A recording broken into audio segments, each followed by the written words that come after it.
Ditinggal penghuninya bekerja, rumah warga di Kelurahan Tugu Utara Koja, Jakarta Utara terbakar.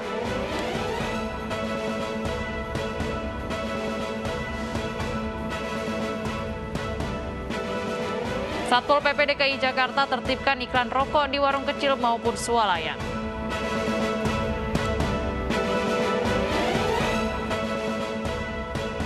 Petugas pemadam kebakaran wanita pertama di Istanbul siap untuk bekerja.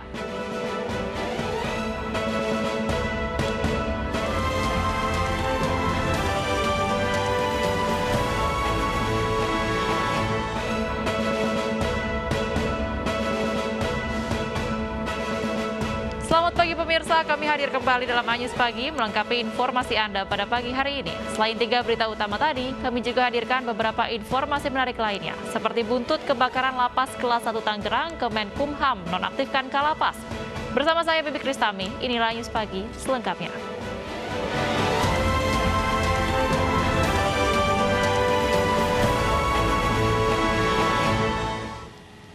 Ya pemirsa, dipersulit untuk mendapatkan hasil visum yang sebenarnya, keluarga korban laka lantas mengamuk di Rumah Sakit Royal Prima Medan. Seorang dokter pun nyaris menjadi amukan korban dan keluarga. Nomor dia dikasih kalau dia bertanggung jawab.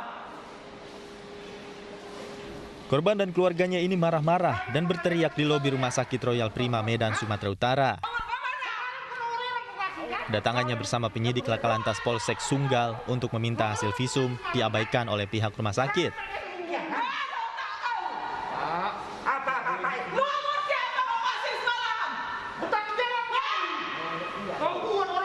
Kemarahan keluarga dan korban memuncak setelah salah satu dokter rumah sakit mendatangi. Perdebatan pun tak terhindarkan dan korban nyaris memukul dokter dengan tongkat. Untuk menghindari keributan, dokter yang pernah berjanji akan menyelesaikan masalah pun lari keluar menghindari korban dan keluarganya. Suasana semakin memanas saat sekuriti rumah sakit menghalangi korban dan keluarga korban untuk menemui manajemen rumah sakit. Adu mulut pun terjadi, korban dan keluarga kesal karena tidak satu pun dari pihak manajemen rumah sakit mau menemui mereka. Saya korban kecelakaan kemarin dirawat di rumah sakit ini. Kita minta visum, Bang. Nah, yang mereka keluarkan visum itu adalah hasil dari penglihatan visual dari dokter IGD. Jadi kan kalau yang dilihat secara visual kan itu nggak tahu luka itu saya mengalami patah, Bang, kan? Karena dia melihat secara visual. Nah, sementara yang saya alamin sebenarnya itu Bang, kan patah sesuai dengan resume dokter spesialis ortopedi kan. Nah, sampai sekarang mereka nggak mau, Bang, bertahan dengan visum yang mereka keluarkan itu, Bang. Penyidik laka lantas Polsek Sunggal, Perdamenta Tarigan, mengatakan JPU Kejaksaan menolak keterangan medis dari rumah sakit karena dianggap belum lengkap dan minta dilakukan revisi visum dari dokter spesialis yang menangani korban. Pasalnya, korban mengalami patah kaki di jempol sebelah kanan, bukan luka robek. Supaya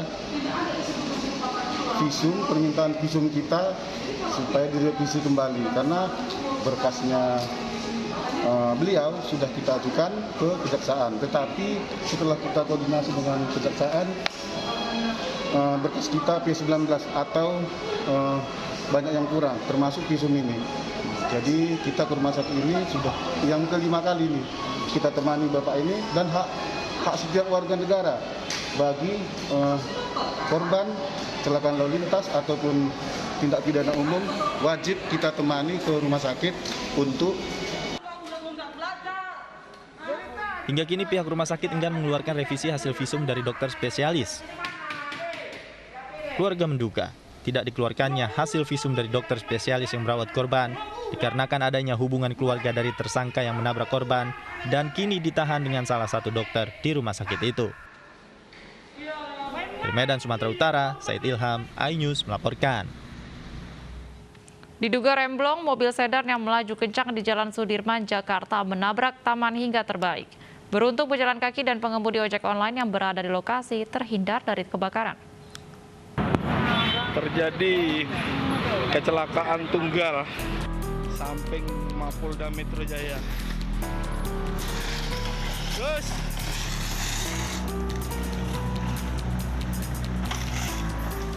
sebuah mobil sedan menabrak taman hingga terbalik di trotoar Jalan Sudirman, Jakarta. Oke. Sebelumnya mobil melaju kencang dari arah Semanggi menuju Senayan. Beruntung, pejalan kaki dan pengemudi ojek online yang berada di lokasi langsung menghindar dengan cepat saat mobil naas ini mendekati mereka.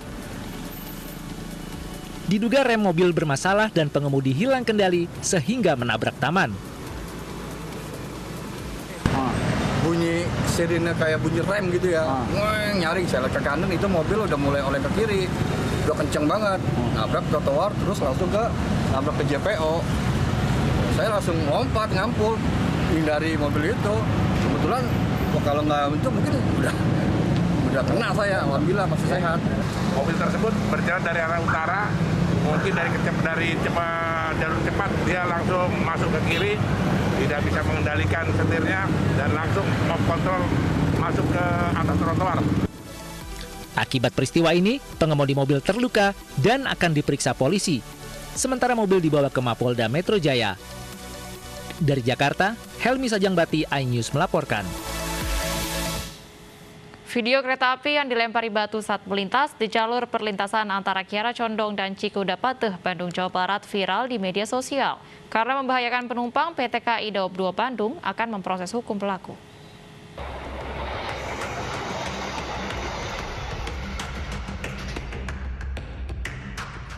Seorang pria lanjut usia melempari kereta api yang sedang melaju di jalur perlintasan antara Kiara Condong, Cikudapateh, Bandung, Jawa Barat.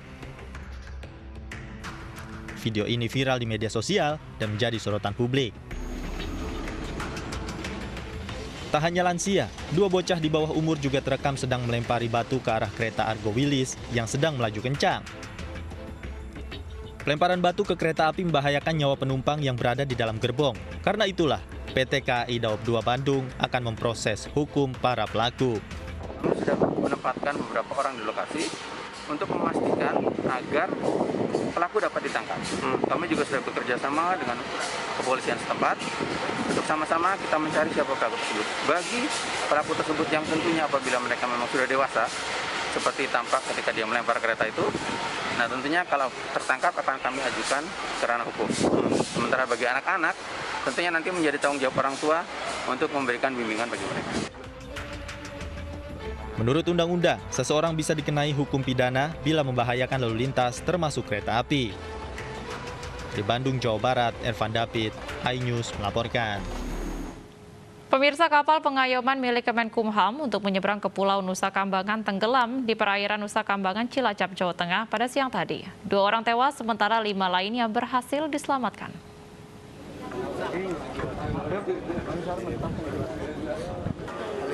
Kapal pengayoman 4 terbalik dan tenggelam di antara Dermaga Wijayapura menuju Dermaga Sodong, Nusa Kambangan, Cilacap, Jawa Tengah.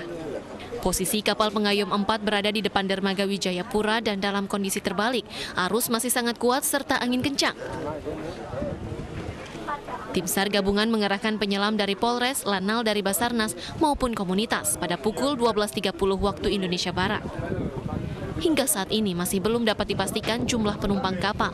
Namun data sementara tercatat 7 orang, 2 orang tewas dan 5 lainnya berhasil diselamatkan. 2 korban tewas adalah sipir dan sopir truk yang mengangkut bahan material. Kepolisian menutup jalur trafik kapal yang melintas di perairan Nusa Kambangan agar bisa fokus evakuasi para korban dan evakuasi barang-barang yang berada di dalam kapal pengayoman 4.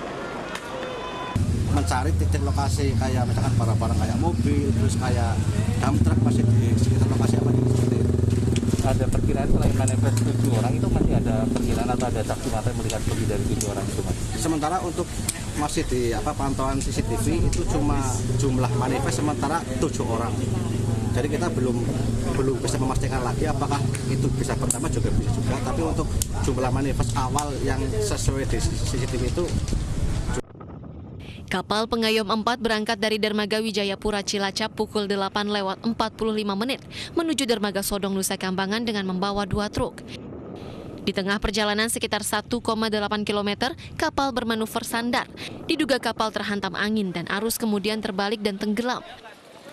Dari data Basarnas, ada 7 penumpang di atas kapal Pengayoman 4, yakni seorang nahkoda, 2 ABK, dan 5 lainnya adalah sopir truk, petugas lapas, dan seorang penumpang. Dari Cilacap, Jawa Tengah, Heri Susanto, iNews melaporkan. Ditinggal penghuninya bekerja, rumah seorang warga di Kelurahan Tugu Utara Koja, Jakarta Utara terbakar. Lokasi yang sempit membuat mobil pemadam kebakaran tidak dapat menembus lokasi.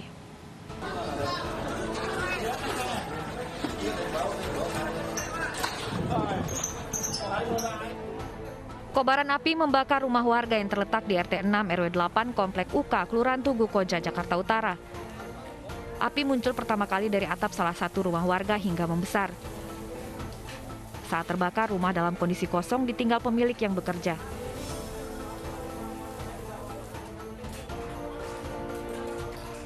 Saya kurang tahu, sebab saya juga lagi kondisi kerja di luar. Memang setengah hari tadi saya ada di rumah.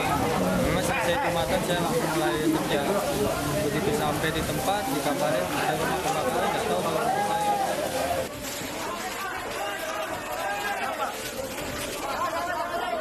Warga dibantu petugas berupaya memadamkan api dengan mengerahkan 11 unit mobil pemadam kebakaran. Akses yang sempit membuat mobil pemadam kesulitan menembus lokasi kebakaran. Api berhasil dipadamkan dalam setengah jam. Tim Liputan iNews melaporkan. Beralih ke informasi selanjutnya, pemirsa, seorang kakek di Blitar, Jawa Timur tewas terbakar di dalam rumahnya. Jenazah ditemukan tewas di atas tempat tidurnya sendiri.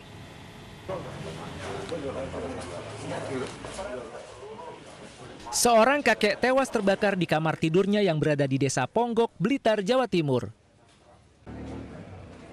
Diduga puntung rokok membakar kasur saat korban yang berusia 98 tahun sedang tertidur. Api dipadamkan oleh cucu korban setelah mengetahui ada kobaran api berasal dari kamar kakeknya. Dia hidup sendiri di situ, dia kebiasaannya merokok, jadi merokok. Mungkin di saat beliau itu tiduran di tempat tidur itu, bapaknya itu menyuruh daripada tempat tidur sehingga terjadi kebakaran. Pada saat kejadian itu dimungkinkan jam 5 pagi. Polisi telah menggelar olah tempat kejadian perkara, sementara pihak keluarga menolak jenazah korban diotopsi dan langsung dimakamkan di pemakaman umum desa. Dari Blitar, Jawa Timur, Robi Ridwan, iNews melaporkan. Ratusan warga desa Kandibata geruduk lokasi pembangunan pembangkit listrik di Kabupaten Karo. Warga meminta agar proses pengeboman pembuatan terowongan dihentikan karena berdampak pada kerusakan rumah warga.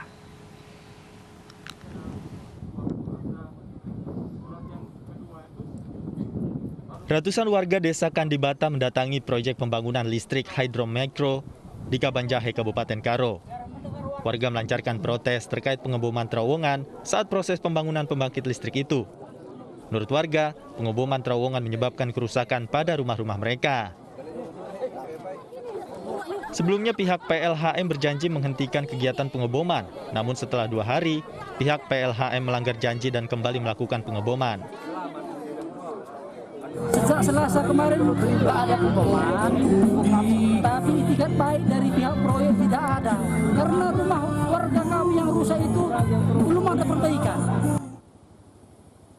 Warga menyatakan akan menutup paksa lokasi proyek pembangunan pembangkit listrik apabila pihak PLHM tidak memberikan ganti rugi dan menghentikan pengeboman terowongan. Dari Kabupaten Karo, Sumatera Utara, Eka Hetriansah, iNews melaporkan. Tim gabungan Direktorat Reserse Narkoba Polda Riau dan Bea Cukai gagalkan upaya penyelundupan ratusan kilogram sabu beserta ribuan butir pil ekstasi senilai ratusan miliar rupiah. Polisi meringkus 13 tersangka dari 7 jaringan narkoba internasional.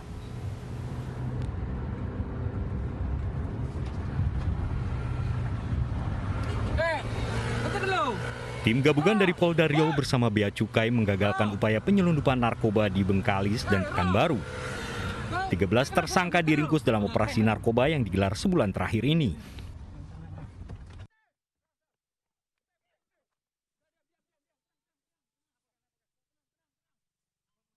Dalam peredaran narkoba lintas negara ini, para tersangka masih menggunakan modus sama, yakni menerima pengiriman barang haram dari bandar besar dari Malaysia di tengah Laut Selat Malaka. Narkoba yang terdiri dari sabu dan ekstasi ini masuk ke Indonesia melalui perairan Laut Riau dan melewati pelabuhan tikus di Pulau Rupat, Bengkalis, dan Dumai. Narkoba dalam jumlah besar ini kemudian dibawa ke Pekanbaru untuk selanjutnya disebar ke sejumlah wilayah seperti Jambi, Lampung, dan Medan, Sumatera Utara. Namun polisi sejauh ini masih kesulitan mengungkap bandar besar di Malaysia karena peredaran narkoba jaringan internasional menggunakan pola jaringan terputus. Dari pengungkapan tersebut, polisi menyita 117 kg sabu dan 1.000 butir ekstasi senilai ratusan miliar rupiah. Selain mengamankan barang bukti narkoba, polisi juga menyita 5 unit sepeda motor dan 1 unit mobil yang diduga digunakan pelaku untuk membawa barang bukti. Menyelenggarakan kegiatan operasi rutin untuk penanganan narkoba ini di Provinsi Riau dengan mengerahkan seluruh jajaran dan instansi terkait lainnya seperti Bea Cukai, kemudian juga dari Kamulukumham hadir di sini dan bersama-sama untuk menjadi bagian operasi ini. Hasilnya selama 1 bulan ini dari tanggal 18 Agustus 2021 sampai dengan 13 September 2021 kita menggulung 7 jaringan narkoba yang beroperasi di wilayah. Para tersangka dijerat dengan pasal 114 Undang-Undang Nomor 35 Tahun 2009 tentang narkotika dengan ancaman hukuman maksimal 15 tahun penjara atau hukuman mati. Dari Pekanbaru Riau, Indra Yusrizal, iNews melaporkan. Pemirsa, polisi sita ribuan botol minuman keras dalam penggerebekan di Bogor, Jawa Barat. Miras oplosan tersebut diproduksi ilegal dan dijual secara online.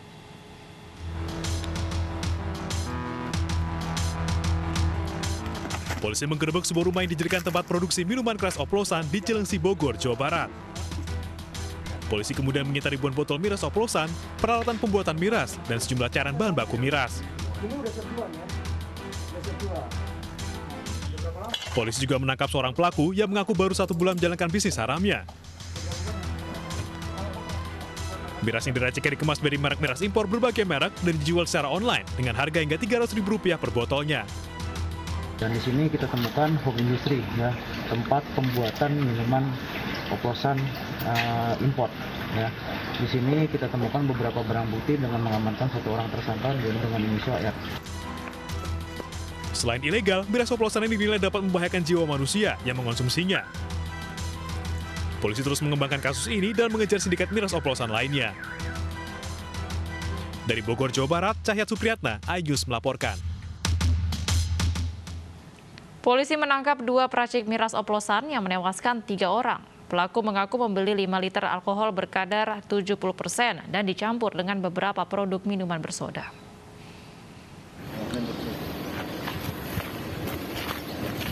Dua peracik minuman keras oplosan yang menewaskan 3 temannya beberapa waktu lalu ditangkap Polres Pandeglang siang tadi. Sekitar 20 pemuda dan 1 perempuan berpesta miras di alun-alun. Pelaku mengaku mencampurkan alkohol berkadar 60% dengan minuman berenergi, minuman bersoda, dan air mentah. 3 orang tewas akibat pesta miras oplosan ini. Kedua pelaku berinisial DK 25 tahun dan AS 23 tahun ditangkap di kediamannya yang berada di Desa Purwaraja, Kecamatan Menes, Pandeglang. Kurang lebih 20 orang malam itu. Oh, 20 orang. Kurang lebih 20 orang. Pesta gitu ya? Iya. Itu ada ceweknya juga itu? Cewek ada. Berapa cewek? Cewek malam itu 1. 1 ya? Yang meninggal itu? Video amatir warga merekam salah satu korban miras oplosan di Menes, Pandeglang, Banten. Dari 3 korban tewas, diantaranya masih di bawah umur dan seorang remaja putri. Mereka minum dari malam Sabtu dan malam Minggu kurang lebih 20 orang. 20 orang. Untuk malam Jumatnya sekitar 8 orang. Untuk 2 pelaku ini ya, dia minum, dia membeli dan dia meracik dan dia memberikan kepada teman-temannya. Selain kedua pelaku, polisi masih memburu pelaku lainnya yang ikut meracik miras oplosan. Mereka terancam 10 tahun penjara. Dari Pandeglang, Banten, Iskandar Nasution, iNews melaporkan. Polisi mengungkap industri rumahan narkotika jenis tembakau sintetis atau yang dikenal dengan tembakau gorila. 6 orang ditetapkan jadi tersangka dan 157 kg ganja sintetis diamankan. Korban pencabulan oknum guru pondok pesantren di Ogan Penyidik Ilir, Reserse Sumatera Narkoba Selatan. Polda Metro Jaya mengungkap peredaran narkotika jenis tembakau gorila lewat penggerebekan di 2 lokasi industri rumahan atau home industri tembakau gorila. Dari hasil operasi tersebut, polisi menangkap 6 orang dan mengamankan lebih dari 150 kg tembakau sintetis. Penangkapan bermula saat salah satu tersangka berinisial P yang merupakan kurir akan mengirim narkotika sebanyak 400 gram. Polisi kemudian melakukan pengembangan sehingga menangkap 5 tersangka lain dan menyita 157 kg ganja sintetis beserta alat produksi di sejumlah lokasi di Jakarta dan Jawa Barat. Kabid Humas Polda Metro Jaya Kombes Pol Yusri Yunis menyebut salah seorang pengendali industri ini adalah seorang napi di salah satu lapas di Jawa Barat. Ini sekitar tanggal 1 September yang lalu, penyidik mendapat informasi bahwa ada di jasa pengiriman di Jalan Saman Hudi, Pasar Baru, pengiriman narkotika. Ada kecurigaan pengiriman narkotika jenis tembakau sintetis. Ini yang kemudian bergerak ke sana dan berhasil memang menemukan ada sekitar 400 gram. Ya, 400 gram dengan mengamankan satu orang tersangka inisialnya adalah P. Ini berawal dari situ. Peredaran tembakau sintetis ini dilakukan lewat online dan dijual dengan harga miring karena menargetkan kalangan anak-anak dan remaja. Orang tua pun diminta hati-hati dan menjaga anak-anak mereka. Dari Jakarta, Luis Ayu, Erika Rebeka, iNews melaporkan. Sementara itu pemirsa, korban pencabulan oknum guru pondok pesantren di Ogan Ilir, Sumatera Selatan bertambah menjadi 25 orang. Seluruh korban mendatangi posko pengaduan ditemani orang tua masing-masing.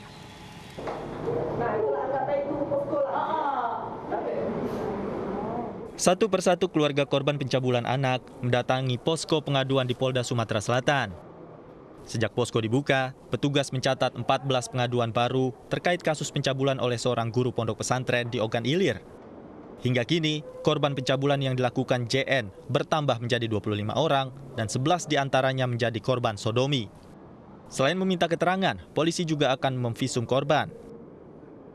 Sebagian ada yang perbuatan cabul, sebagian sampai kepada tindakan disodomi. Sehingga sekarang kita inventarisir korban yang ada sebanyak 25 anak dan 11 diantaranya dilakukan sodomi. Pelaku saat ini masih diperiksa di Subdit Renakta Polda Sumatera Selatan. Guna pengembangan penyidikan, pelaku juga akan diperiksa kejiwaan dari psikolog Polda Sumatera Selatan. Dari Palembang, Sumatera Selatan, Firdaus, iNews melaporkan. Selanjutnya pemirsa, Kepolisian Sektor Kawasan Pelabuhan atau KSKP Bakauheni gagalkan penyelundupan satwa langka di area pemeriksaan Seaport Interdiction Bakauheni. Petugas menemukan 5 kardus besar berisi satwa liar dilindungi, di antaranya adalah 2 ekor siamang hitam atau simpanse, 3 orang burung elang berontok, dan 3 ekor burung beo.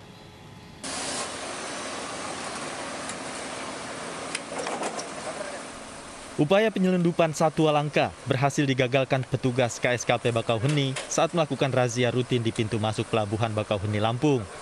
Terungkapnya percobaan penyelundupan satwa langka ini lantaran petugas yang curiga adanya kendaraan bus penumpang Lorena dengan nomor polisi B7066SU yang memasuki pemeriksaan Seaport Interdiction Pelabuhan Bakauheni.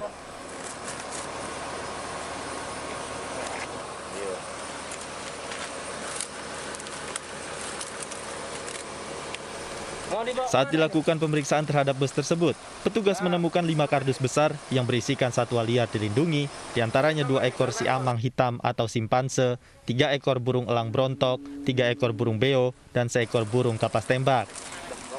Saat diinterogasi petugas, sang sopir tidak mengetahui isi dalam kardus ini berisikan satwa yang dilindungi. Dirinya hanya dijanjikan upah angkut Rp1.500.000 untuk membawa paket tersebut dari Jakarta dari seseorang yang bertemu di pinggir jalan daerah Pekanbaru Riau. Dari yang diamankan ada beberapa jenis. Yang pertama ada siamang, terus ada burung elang, ada burung beo, dan juga ada beberapa yang berhasil kita identifikasi langsung diserahkan kepada BKSDA dan setelah dilakukan pemeriksaan oleh karantina. Untuk penanganan lebih lanjut dan melihat kondisi satwa yang mulai melemah, pihak kepolisian menyerahkan satwa-satwa langka ini ke petugas karantina dan BKSDA untuk mendapatkan perawatan khusus. Sementara sopir bus bersama dengan kondektur menjalani pemeriksaan lebih lanjut di kantor KSKP Bakauheni untuk kepentingan penyelidikan.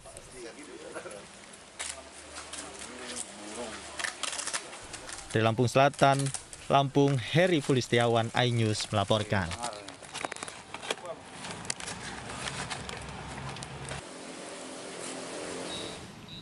Nelayan di Kepulauan Riau resah dengan keberadaan kapal asing yang berlayar di Laut Natuna. TNI Angkatan Laut gelar patroli untuk menindaklanjuti informasi tersebut. Ini dia kapal perang Cina nomor lambung. Inilah video amatir yang direkam para nelayan di Laut Natuna, Kepulauan Riau. Dalam video tersebut, para nelayan di Laut Natuna nampak mengungkapkan keresahan atas keberadaan kapal militer asing. Bukan boskat ini, kapal perang. Untuk menindaklanjuti informasi tersebut, Panglima Komando Armada 1 Laksamana Muda TNI Arsyad Abdullah melakukan patroli udara guna melihat situasi di Laut Natuna Utara. Dari pantauan udara, nampak KRI Bontang, KRI Teku Umar, dan KRI Silas Papare sedang berpatroli di laut batas landas kontinen. Namun tim patroli tidak menemukan kapal asing yang melakukan aktivitas di Laut Natuna Utara atau di wilayah Zona Ekonomi Eksklusif atau ZEE. Terkait dengan ZEE maupun landas kontinen, ini merupakan perairan internasional. Jadi setiap negara mempunyai hak untuk melaksanakan lintas damai. Indonesia hanya memiliki hak berdaulat di sana, jadi bukan kedaulatan. Jadi hak berdaulat itu kita memiliki hak untuk melaksanakan eksplorasi dan eksploitasi. Bagi negara lain yang ingin memanfaatkan sumber daya alam di ZEE ataupun di landas kontinen, dia boleh, namun harus ada izin dari pemerintah Indonesia. Namun apabila dia hanya melintas, itu tidak masalah, silakan tanpa izin. Diharapkan dengan adanya 5 KRI yang selalu berpatroli di Laut Natuna Utara selama 24 jam, perairan kedaulatan Indonesia dapat terjaga serta tidak mengancam keberadaan nelayan lokal. Dari Natuna Kepulauan Riau, Alfi Al-Rashid, iNews melaporkan. Satgas Nemangkawi masih memburu para pelaku penyerangan fasilitas kesehatan di Kabupaten Pegunungan Bintang, Papua. Informasi lengkapnya akan hadir usai jeda berikut, tetaplah di iNews Pagi.